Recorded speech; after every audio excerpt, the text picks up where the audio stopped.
will now welcome the Allied heads of state and government to the Washington Summit.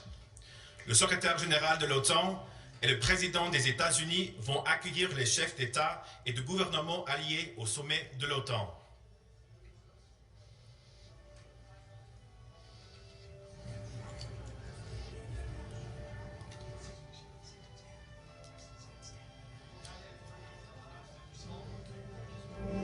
His Excellency, Mr. Christian Mikoski, President of the Government of the Republic of North Macedonia.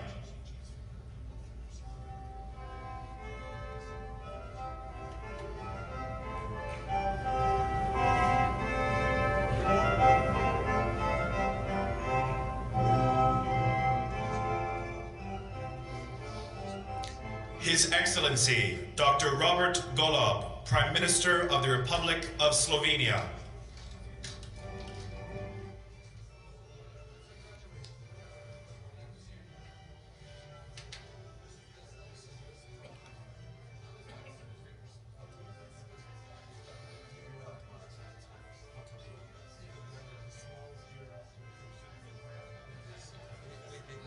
His Excellency, Mr. Dimitar Glavchev, Prime Minister of the Republic of Bulgaria.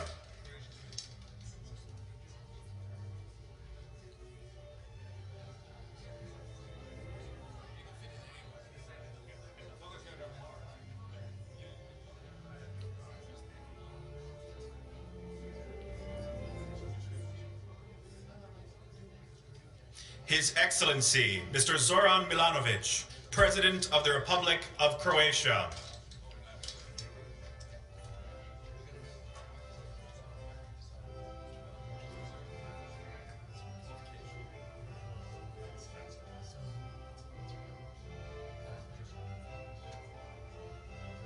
His Excellency, Mr. Klaus Werner Johannes, President of Romania.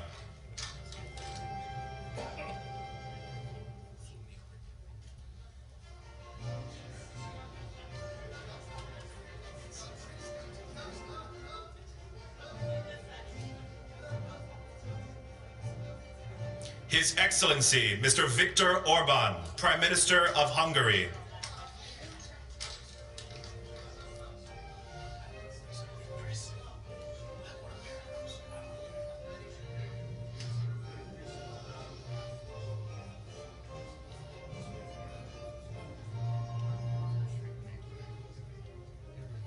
His Excellency, Mr. Alexander Stubb, President of the Republic of Finland.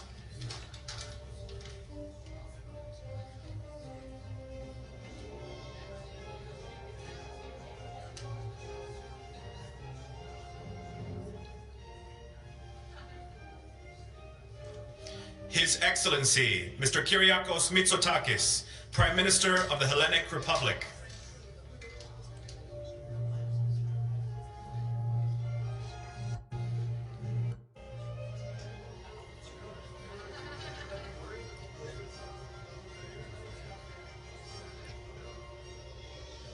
His Excellency, Mr. Jonas Gahr Støre, Prime Minister of the Kingdom of Norway.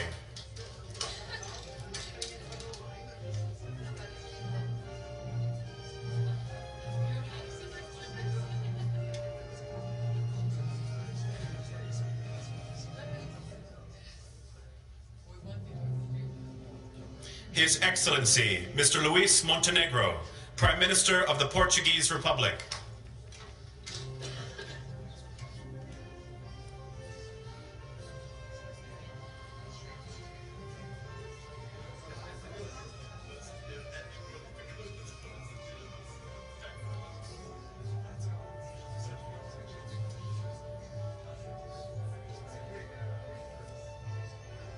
His Excellency, Mr. Recep Tayyip Erdogan, President of the Republic of Turkey.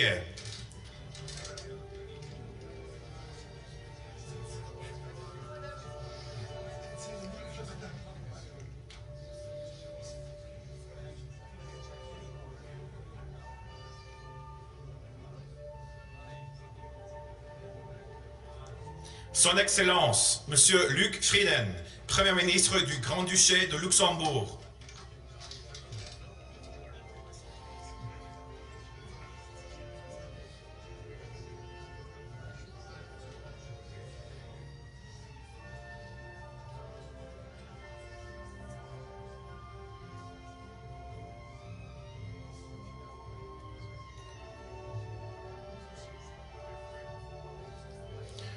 Excellency, Miss Mette Frederiksen, Prime Minister of the Kingdom of Denmark.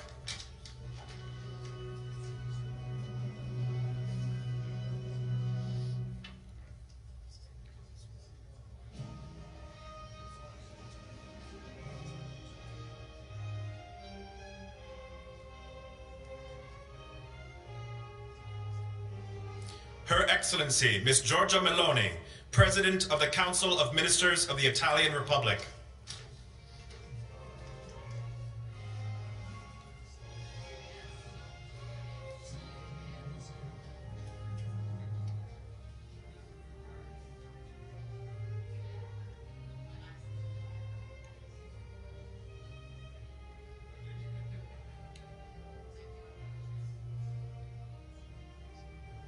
His Excellency, Mr. Petr Pavel, President of the Czech Republic.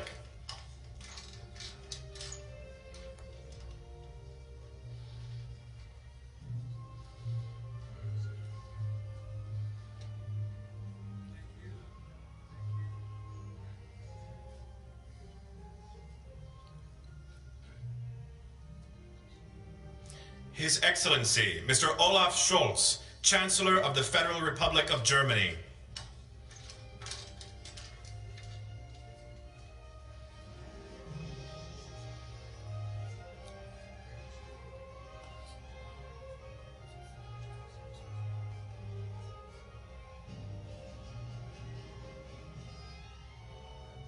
His Excellency, Mr. Gitanas Nausėda, President of the Republic of Lithuania.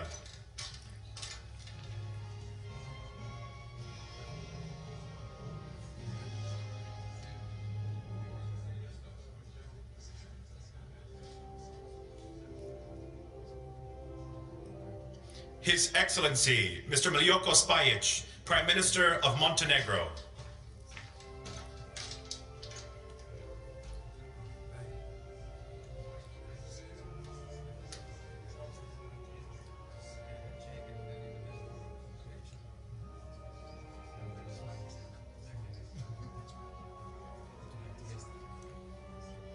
His Excellency, Mr. Edgars Rinkevič, President of the Republic of Latvia.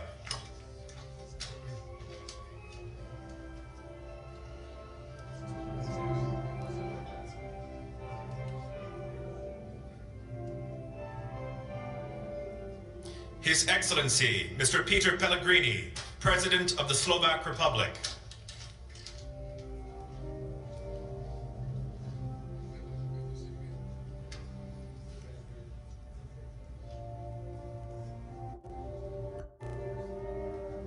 His Excellency, Mr. Andrzej Duda, President of the Republic of Poland.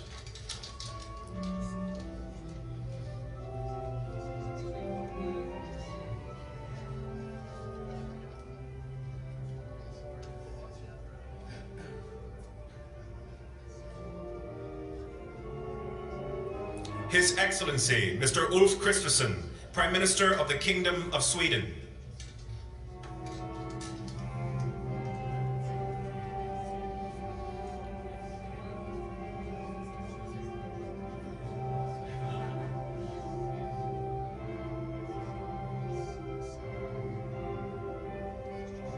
His Excellency, Mr. Edi Rama, Prime Minister of the Republic of Albania.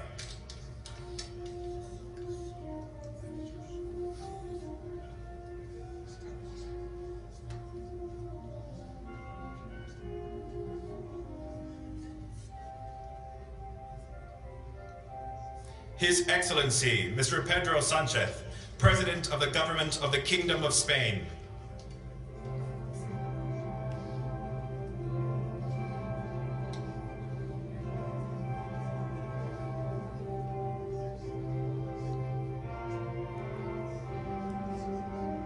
His Excellency, Mr. Bjarne Benediktsson, Prime Minister of the Republic of Iceland.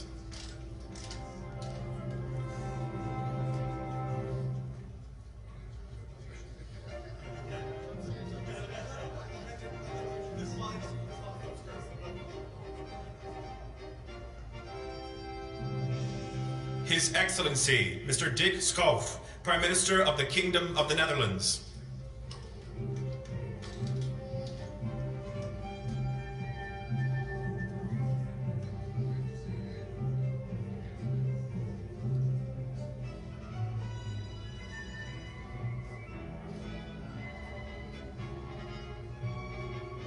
The Right Honourable Justin Trudeau, Prime Minister of Canada.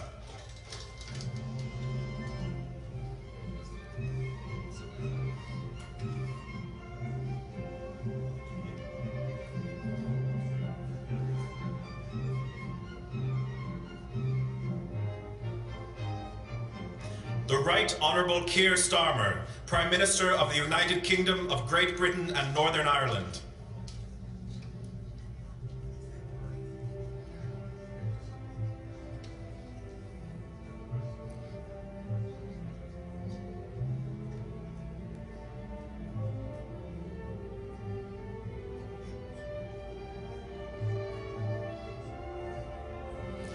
Son Excellence, Monsieur Alexandre De Croo, Premier ministre du Royaume de Belgique.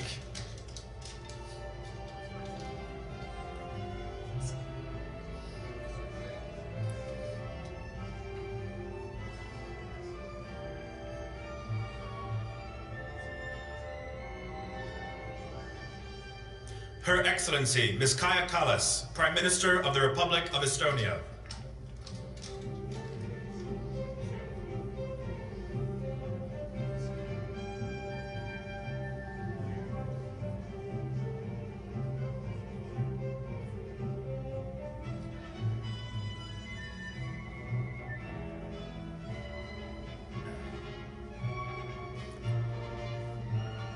Son Excellence, Monsieur Emmanuel Macron, Président de la République française.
That's very good.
The Secretary General of the North Atlantic Treaty Organization and the President of the United States.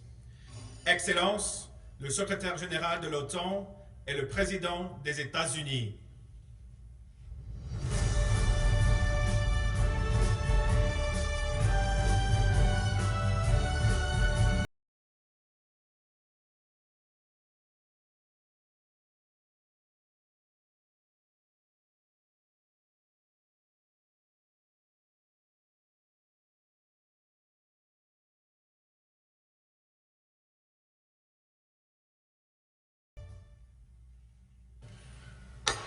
So, good afternoon, welcome to all of you. It's great to see you all here at this summit. Welcome to the NATO summit in Washington. And many thanks to our host, the United States, and many thanks to you personally, President Biden. Dear Joe, there is no better place to celebrate the 75th anniversary of our alliance than right here in Washington, where the North Atlantic Treaty was signed back in 1949. So thank you so much for hosting us all here. And thank you also, President Biden, for your personal leadership and your strong commitment over many years to NATO, to our transatlantic alliance. This has all made us stronger. Let me also welcome Prime Minister Ulf Kristersson. This is your first time as a full member of the alliance, as Prime Minister attending a NATO summit. So welcome to the family, Ulf. It's great to see you here. In this first session, we will make decisions for our future security. We will strengthen our defense.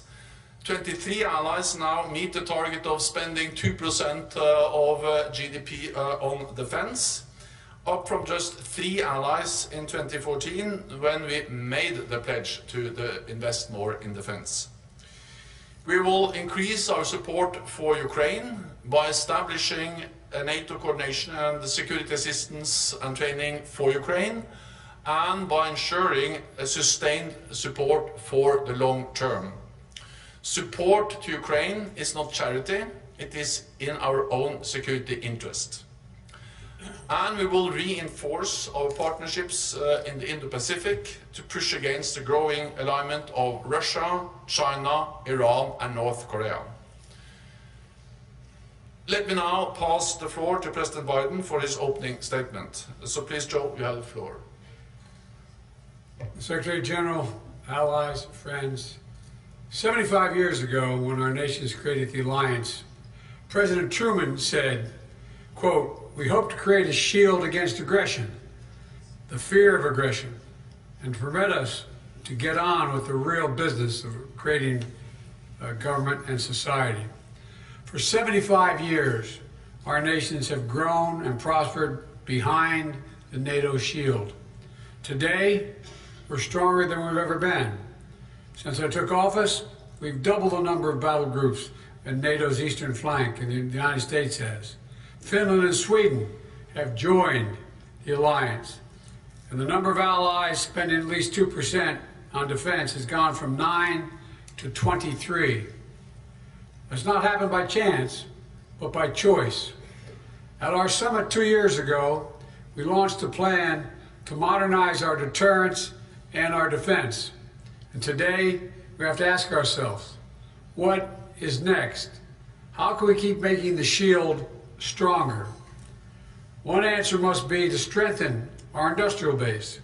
Right now, Russia is on a wartime footing with regard to defense production.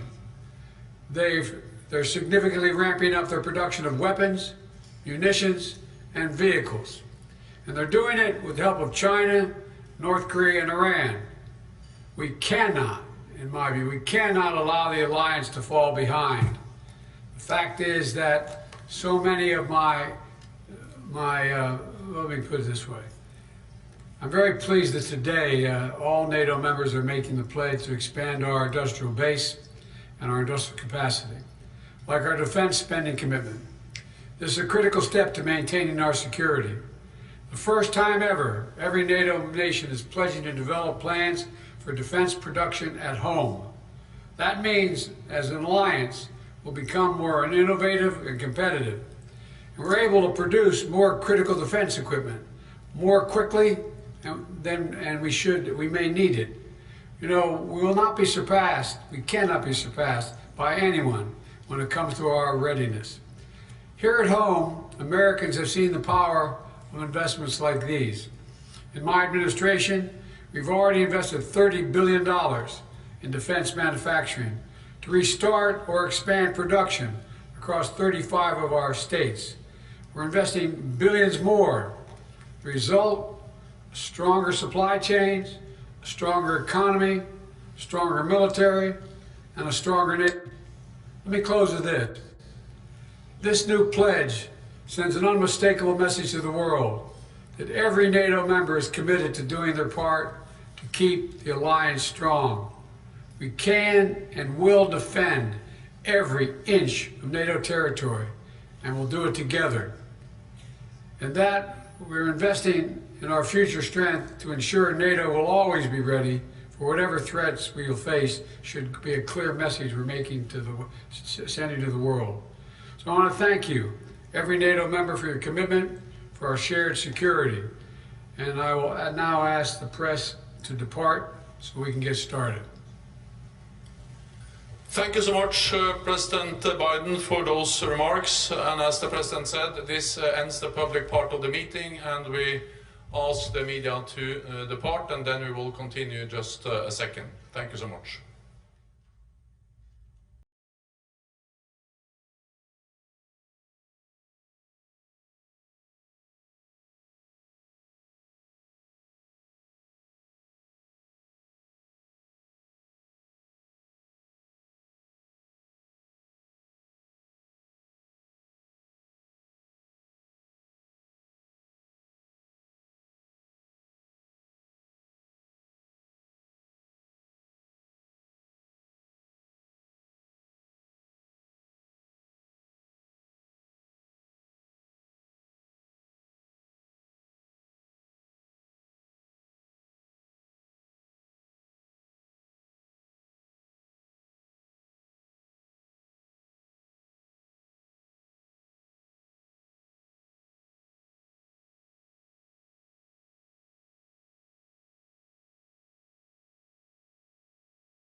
evening, everyone. We'll hear from the Secretary General. Good afternoon. It's good to see you all. We have just concluded a meeting of the North Atlantic Council at the level of heads of state and government. We took important decisions to make NATO stronger and allies safer, and to ensure that we share the burden of maintaining our security. First, on deterrence and defense. We have deployed combat-ready forces on NATO's eastern flank, put in place the most comprehensive defense plan since the Cold War, and we now have over 500,000 forces at high readiness in the alliance. Today, we decided to adapt NATO's command structure, improve our integrated air and missile defense systems, and to go further to match our defense plans with the necessary capabilities. All of this has been made possible by historic increases in defense investment across the alliance. When we made the pledge to invest 2% of GDP in defense back in 2014 at the NATO summit, only 3 allies met the mark. Today, 23 allies are investing at least 2% of GDP in defense, a record high number. This also brings the total defense spending of European allies and Canada above the 2% target. So we have delivered. At the same time, we recognize that more is needed, including to ensure we can produce key capabilities. So today, allies agreed a pledge that will strengthen transatlantic defense industrial cooperation to boost production. Allies also agreed to strengthen our air and missile defenses, including with the new Aegis Ashore ballistic missile defense base in Poland.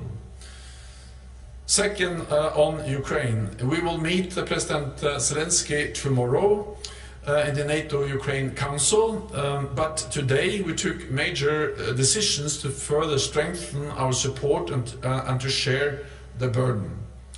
We agreed to launch NATO security assistance and training for Ukraine. We will take over the coordination and provision of most of the international security assistance to Ukraine, with a command led by a 3-star general and around 700 personnel working at a NATO headquarters in Germany, and at hubs in the eastern part of the alliance to provide the support to Ukraine. NATO will coordinate the training of Ukrainian forces and facilities in allied countries. We will support Ukraine by planning and coordinating donations, and will manage the transfer and repair of equipment. We will also provide support to the long-term development of Ukraine's armed forces. This will not make NATO party to the conflict, but it will help Ukraine to uphold its right to self-defense. We also agreed a financial pledge, helping Ukraine to build a force capable of defeating Russian aggression today and deterring it tomorrow. We have agreed that 40 billion euros is a minimum baseline within the next year, and to ensure sustainable funding for Ukraine to prevail. We also agreed to review this at our summit in 2025, not least to ensure it continues to meet Ukraine's needs. We are not doing this because we want to prolong a war. We are doing this because we want to end the war as soon as possible. The quickest way to end the war is to lose a war. But that would not bring peace. It will only bring occupation. So unless we want Ukraine to lose, unless we want to bow to Putin, we need to show commitment and resolve. The more credible and enduring our support, the quicker Moscow will realize it cannot wait us out, and the sooner the war can end. In our meeting, we also decided to take further steps to bring Ukraine even closer to NATO. As Ukraine continues its vital reforms, we will continue to support them on their irreversible path to NATO membership. The work we are doing together now will ensure that when the time is right, Ukraine can join without delay. It is not a question of if, but when. Finally, in this dangerous world, friends and partners are more important than ever. So today we agreed to continue to strengthen our partnerships, especially in the Indo-Pacific. Security is global, not regional. Putin's war is fueled by those who do not share our values. Iran and North Korea provide direct military support, while China is propping up Russia's war economy.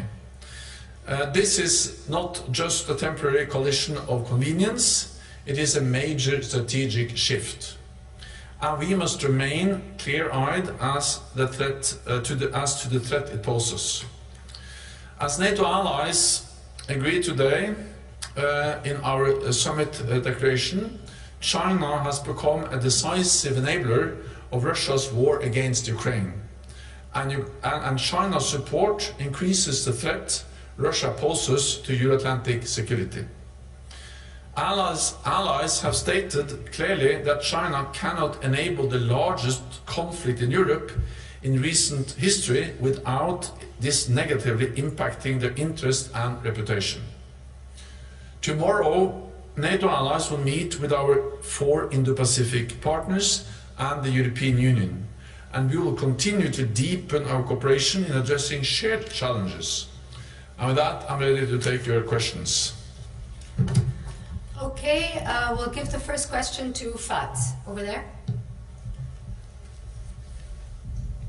Thanks a lot, Thomas Butschka, Frankfurter Allgemeine Zeitung.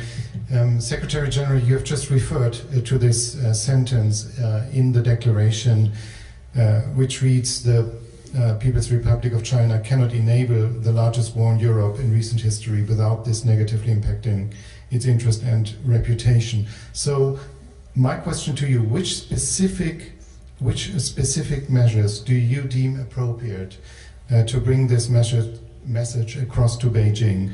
And in your view, would sector-specific sanctions be justified instead of what the EU is doing now, just putting restrictions on a small number of companies doing trade between the EU and Russia? Thank you. So first of all, I think it's important to recognize the importance of that 32 allies state this so clearly. That 32 allies states very clearly that China is a decisive enabler of Russia's illegal war against Ukraine. We represent 50% of the world economy together, and it's first time that all NATO allies states this so clearly in an agreed document. Second, of course, it puts the focus on China as an important enabler of Russia's war. China provides dual-use equipment, microelectronics, a lot of other tools which are enabling Russia to build the missiles, to build the bombs, to build the aircraft, to build the weapons they're using to attack Ukraine. And the fact that this is now clearly stated, agreed by all NATO allies is an important message to China. And then, of course, we also then state that it cannot continue like this without this impacting the interests and the reputation of China. Of course, at the end of the day, this will be for individual allies to make decisions, but I think the message sent from NATO from this summit is very strong and very clear, and we are clearly defining China's responsibility when it comes to enabling Russia's war aggression against Ukraine. Okay, thank you. I'll go to NBC.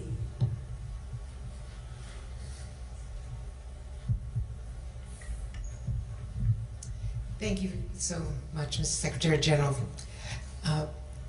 In your communique, you talk about strengthening support for Ukraine, and it's demonstrably done here at this anniversary celebration. But President Zelensky has argued in his speech last night again that they need the ability to conduct deep strikes across the border into Russia, 150 to 500 kilometers. They say that there is no other way other than attacking those jet bases, that they know where the bases are, that they can take them out, and that the evidence, certainly the evidence, most people would agree, of Vladimir Putin not needing any more indication of escalating is his own attack on Kyiv, the attack on the Children's Hospital this week, which Zelensky said was a signal to NATO members as on the eve of NATO arriving here. And I also wanted to ask you about, in light of the importance of Ukraine to NATO, what concerns do you and other members have? The members have about the possibility of electing someone to lead the United States who said as recently as last night that before he was president he didn't know what NATO was, and still is criticizing the Europeans for not doing enough when Europe is doing 2% and some are doing more. Thank you. Thank you so much. Yeah. Well, I can answer the last question first. I expect the United States to remain a staunch and of course important NATO ally, just by the fact that the United States is by far the biggest ally. And I expect that for at least 3 reasons. One is that it is in the security interest of the United States to have a strong NATO. The United States becomes stronger and safer with NATO than without. The United States has in NATO something no other major power has, and that is more than 30 friends and allies. Russia doesn't have that. China doesn't have that. The United States has that. And the United States is of course big, 25% of the world's economy. But if you add together all NATO allies, then we are 50% of the world economy. Twice as big, 50% of the world's military might. So especially in times where the United States is concerned about China, their military capabilities, their economic might, it is even more important to keep NATO with all its friends and allies. So that's the first reason. I strongly believe that countries acting according to their interests, and it is the US security interest to keep NATO. A strong NATO is good for Europe, but it's also very good for the United States. The only time we invoked Article 5 was after an attack on the United States. The second reason why I expect that the United States will remain a loyal ally is that there is broad bipartisan support to NATO. There have just been new opinion polls published, and they reiterate or showed once again that there is strong support across the United States for NATO. And I visited the Senate this morning, and I met with a lot of senators, but also yesterday I met with representatives in the House of Representatives, bipartisan. I met with Speaker Mike Johnson. I met with a broad group of senators this morning from both parties, and they all repeat the same, that NATO is important for the United States. So also in the Congress, in the Senate and the House of Representatives, there is strong bipartisan support for NATO. That's the second reason why I expect the United States to remain a loyal ally. But the third reason is that the main criticism from former President Trump, but also from other US presidents, has not primarily been against NATO. It has been against NATO allies not investing enough in NATO. And that has changed. The clear message has had an impact, because now allies are really stepping up. Just 3 years ago, less than 10 allies spent 2% of GDP on defense. When we made the pledge in 2014, it was only 3 allies. Now it's 23 allies. And those allies who are not yet at 2% have plans in place to be there. So this is a totally different world. The message from the United States has been understood, and allies have acted. So for these reasons, it is in the US security interest to have a strong NATO. There is strong bipartisan support for NATO in the United States, and European allies and Canada have actually addressed the main criticism from the United States the lack of burden sharing has been addressed, and allies will continue to address it. So that's the first, the last question. There is one more, and that is about strikes against legitimate military targets on the territory of Russia. We need to remember what this is. This is a war of aggression. Russia has attacked a neighbor, violated their territorial integrity, invaded Ukraine with troops, missile tanks, airstrikes. Ukraine, that's a violation of international law. According to international law, Ukraine has the right for self-defense. We are helping them to uphold the right of self-defense by delivering weapons, ammunition, missiles, some also with long range, including cruise missiles, ATACMS. The right of self-defense includes the right to strike legitimate military targets on the territory of the aggressor, Russia. And allies have imposed different kinds of restrictions. Some have no restrictions at all, but the reality is that allies have provided Ukraine with the weapons and also enabled Ukraine to also targets on the territory of Russia. The restrictions varies, but there are allies who have opened up for that. And I think the United States should speak on behalf of the United States, but I think it's well known that there have been some also reduced restrictions, have lifted some of the restrictions, because we have now the new offensive in Kharkiv, where the front line and the borderline between Russia and Ukraine is almost the same. Of course, until now, most of the fighting took place on Ukrainian territory, so then to hit beyond the front line was to actually hit Ukrainian territory. But now, when you have the new front in Kharkiv, the only way to hit actually artillery or airfields which are conducting almost daily attacks against Ukrainian territory is to actually hit them at the territory of Russia, and allies have made that possible. Thank you. I'll go to Voice of America. Carla, over there. Thank you, Mr. Secretary General. Carla Babb, Voice of America. First, to follow up on my colleague, you had said that the communique's wording on China is an important message for China to hear, but is it a strong enough message to deter China from continuing to support Russia? And then on the INSATU that you've been announcing, can you tell us who will be the 3-star general in charge of the NATO security assistance and training for Ukraine, and when will that mission in Wiesbaden, Germany begin? Thank you. The declaration we have agreed today is the strongest message NATO allies have ever sent on China's contributions to Russia's illegal war against Ukraine. So that in itself is a strong message.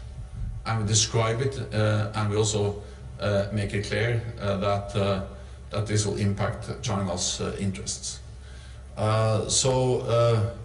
Yeah, so this is a strong and very clear message from NATO allies.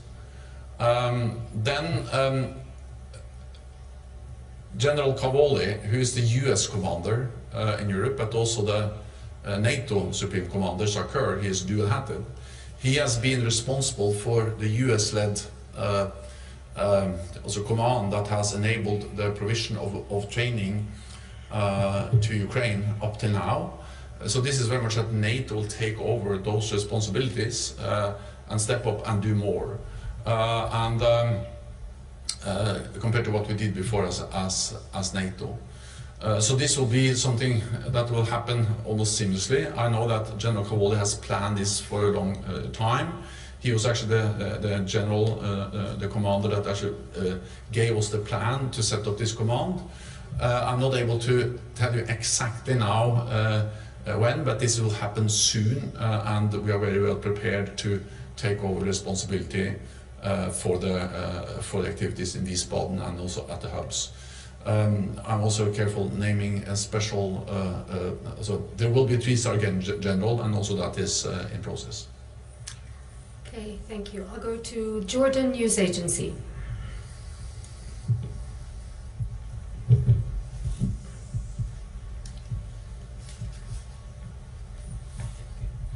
Mohammed Shabour from Jordan News Agency. Mr. Secretary General, how will the opening a NATO office in Amman strengthen the NATO's partnership with the South and in Jordan in particular, and how will it help to face the growing challenges in the South, both the abilities of the partner in the South? Thank you.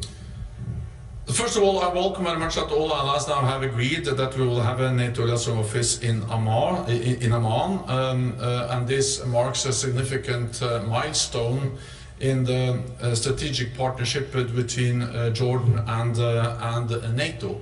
This is an issue that I also discussed last time King Abdullah visited NATO. We had a good meeting there, and of course Jordan is a long-standing, highly valued NATO partner, and by establishing the NATO liaison office we are bringing this partnership to a new level. It also demonstrates that NATO actually addresses the threats and the challenges, but also the opportunities that emanates from the Middle East, from North Africa. Of course, we see terrorist threats, we see instability, but we also see opportunities working more closely with our partners, including Jordan, but we also have partners like Tunisia, we have Mauritania, we have something called the Mediterranean Dialogue, we have the Gulf countries, and of course we also have Iraq, where NATO has a training and the capacity building mission. And we are now stepping up what we also do with other partners in North Africa and the Middle East. To address many challenges, we see more Russian and Chinese presence. We also see constant threat of terrorism. And I just received, or I appointed a group of experts some months ago to put forward proposals on how NATO can address these challenges in a more systematic way, and we have received the report, and allies have agreed to many of the recommendations, and we now have the liaison office in Amman. Okay, Andrea, Bloomberg. Secretary General, I want to come back to China. So apart from the unprecedentedly strong wording we can expect from the alliance, what repercussions is NATO considering should China decide to take things one step further and to send direct military aid to Russia? Sorry, I didn't understand the last part of the question. Send the military aid? So if China were to send direct military aid? Well, that will make the whole thing much more serious, but the challenge now is that the difference between sending military also weapons and doing what China already does is not that big, because they provide the tools, the equipment, the technology, the microprocessors, the microelectronics that Russia needs to put together these weapon systems. So of course there is a difference, and it will be very serious if they start to deliver lethal weapons, but it is also of course a great concern that they enable China enables Russia to construct and build the weapons they're using against Ukraine. And and the important thing is that this is the first time 32 allies representing 50% of the world economy states this so clearly. Then NATO is not an organization that in a way imposes economic sanctions. That's for allies and EU and other institutions to do, but we represent now 32 nations which are stating this so clearly, and also the fact that it will impact China's interests if this continues. Okay, we'll go to Reuters, Andrew. Andrew Gray from Reuters. Secretary General, you have said, and the Allies have said in their statement today in the declaration, that the path for Ukraine to NATO is irreversible. Can you explain how and why it's irreversible? Surely if a country goes back on reforms, reneges on commitments, by definition it is going backwards, it is reversing its path. That's not to say that's what Ukraine is doing now, but surely you can't rule it out in the future. So in what sense is it irreversible? In the way that this is a strong message from NATO allies that we really want Ukraine to join, and that we are working with Ukraine to make that happen. Words are important, and words creates expectation creates an agenda, defines an ambition. But of course, as important as words, the language in the declaration is actually what we then have agreed to do. So in many ways, action speaks at least as loudly as words. So I think you need to understand the declaration with a reference to a reverse path to membership together with what we do. The fact that NATO is now taking over the coordination of most of the international aid and training is important also to help Ukraine move towards NATO membership. The fact that we have a long-term commitment moves them closer to NATO membership. Everything we do on interoperability, ensuring that Ukrainian armed forces meet the NATO standards, the NATO doctrines, also help them to move closer to membership. We are agreed to establish a new joint analysis and training center in Poland that will help us to move closer. And of course, the fact that allies are, for instance, delivering F-16s and many other types of weapons, that doesn't only mean that we're delivering F-16s, but that comes with a lot of training where we will then share our doctrines, our thinking, and that will also help them to build a future air force, which will then be absolutely interoperable with NATO. So the full package we have with Ukraine, with the NATO command, the long-term pledge, the delivery of new, more weapons, including more F-16s, the bilateral security agreements, and the package on interoperability. All of that constitutes, as we call it, a bridge to membership. These are concrete actions that will bring Ukraine closer to membership and demonstrate that this will be a reversible path. Okay, we'll take one final question. We'll give it to the BBC. Over there. Thank you, Secretary General.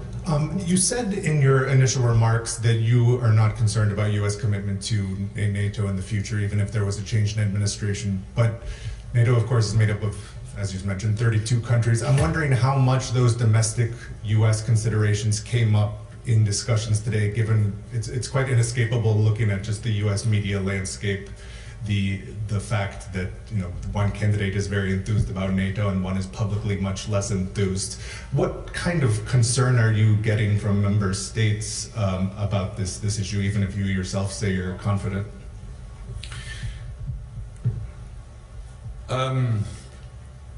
NATO is the most successful alliance in history because we have been able to stay out of domestic political debates. And it is important for me to continue to do what I can to ensure that continues to be the case.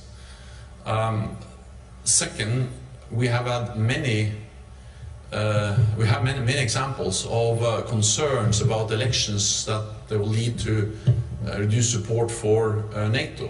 I just read an article about when you had a new government in Portugal in 1975, after years of dictatorship. There were a lot of concern across the alliance that this new government will not support NATO. It turned out to be a very strong supporter of NATO, the new government. We had some left parties entering into government in Europe in the 70s and 80s. Again, a lot of concern, but they turned out to be very supportive of NATO. When I formed my second government in 2005, that was a coalition government with the Left Socialist Party of Norway. Concerns about that my government was not reliable when it comes to NATO. It was a very reliable government on NATO issues, and we bought a lot of F-35s. So I'm not saying that we can always just disregard concerns. And if you can listen to the speech I gave yesterday, and that main message in that speech is that NATO is not a given in '49, it is not a given now, and it's not a given in the future, but I expect NATO to continue as the strongest and most successful alliance in history, because it is in the interest of us to stay together. And the more dangerous the world is, the more obvious it is that we need NATO. So the paradox is in a way that since we now live in a more dangerous world, I'm actually even more strong in my conviction that we can expect that this alliance will continue.